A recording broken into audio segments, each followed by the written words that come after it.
தோட்டத்து வீட்டில் அமைதியாய் வசித்து வந்த முதிய தம்பதி கொலை செய்யப்பட்டுள்ள சம்பவம் ஈரோட்டின் ஈரக்குலையை நடுநடுங்க செய்துள்ளது.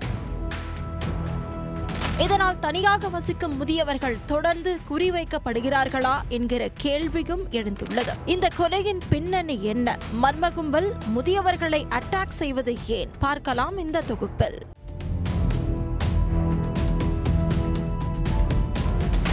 ஈரோடு மாவட்டம் சிவகிரி அருகே விஜயநகரம் மேக்கரையான் தோட்டம் பகுதியில் உள்ள தோட்டத்து வீட்டில் ராமசாமி, பாக்யம் என்னும் வயது முதிர்ந்த தம்பதி வசித்து வருகின்றனர்.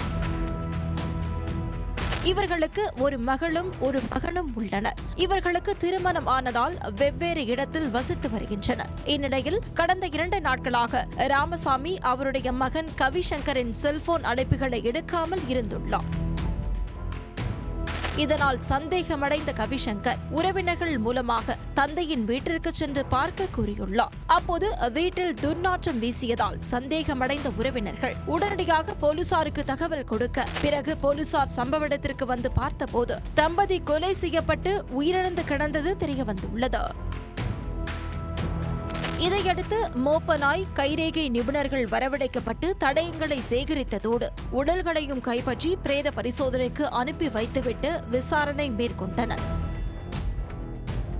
இதற்கிடையில் விஷயம் அறிந்து சம்பவ இடத்திற்கு பதறிப்போய் வந்த முதிய தம்பதியின் மகள் தாய் தந்தையை இழந்த சோகத்தில் என்ன நடந்துச்சு தெரியலையே என கண்ணீருடன் துடிதுடித்து பேசியுள்ளார்.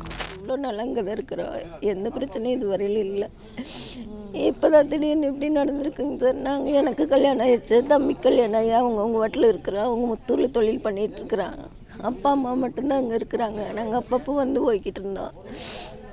திடீர்னு முந்தானையில் கூப்பிட்டா ஃபோன் எடுக்கலை.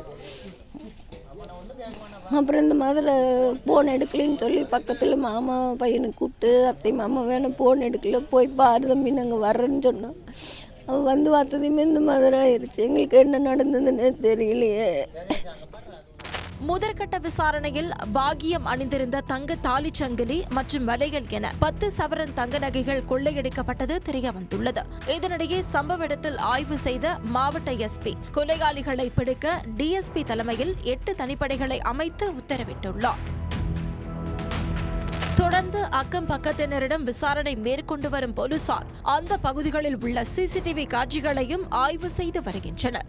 இக்கொலை சம்பவம் குறித்து ஆய்வு செய்து வரும் மாவட்ட காவல் கண்காணிப்பாளர் சுஜாதாவிடம் கேட்டோம். ஏடிஎஸ்பி தலைமையில் ஒரு 8 தனிப்படைகள் அமைச்சிருக்கோம். 8 தனிப்படைகள் இப்போ வந்து சம்பவ இடத்துல எல்லாமே எக்ஸாமின் பண்ணிகிட்ருக்காங்க. சிசிடிவி ஃபுட்டேஜ் எல்லாமே வாட்ச் பண்ணிகிட்ருக்காங்க. அது சம்மந்தமாக வந்து என்ன ஃபர்தராக வந்து என்ன க்ளூ கிடைக்குதோ அதுக்கேற்ற மாதிரி நாங்கள் ப்ரொசீட் பண்ணுவோம். இப்போதைக்கு நம்ம அவங்க சொன்னது வந்து ஒரு 10 பவுன் அவங்க போட்டிருந்த நகைகள் மட்டும் காணாமல் போயிருக்கு. மற்றபடி வேறு எதுவும் பணமோ அதுவும் காணாமல் போகணும். ஏற்கனவே சென்னிமலை, அரச்சூர் உள்ளிட்ட பகுதிகளில் இதுபோன்று தனியாக வசிக்கும் முதிய தம்பதிகளை நகைக்காக கொலை செய்த சம்பவத்திற்கும் தற்போது நடந்துள்ள சம்பவத்திற்கும் தொடர்பு உள்ளதா என்பது குறித்தும் விசாரணை செய்யப்பட்டு வருவதாக தெரிவிக்கப்பட்டுள்ளது.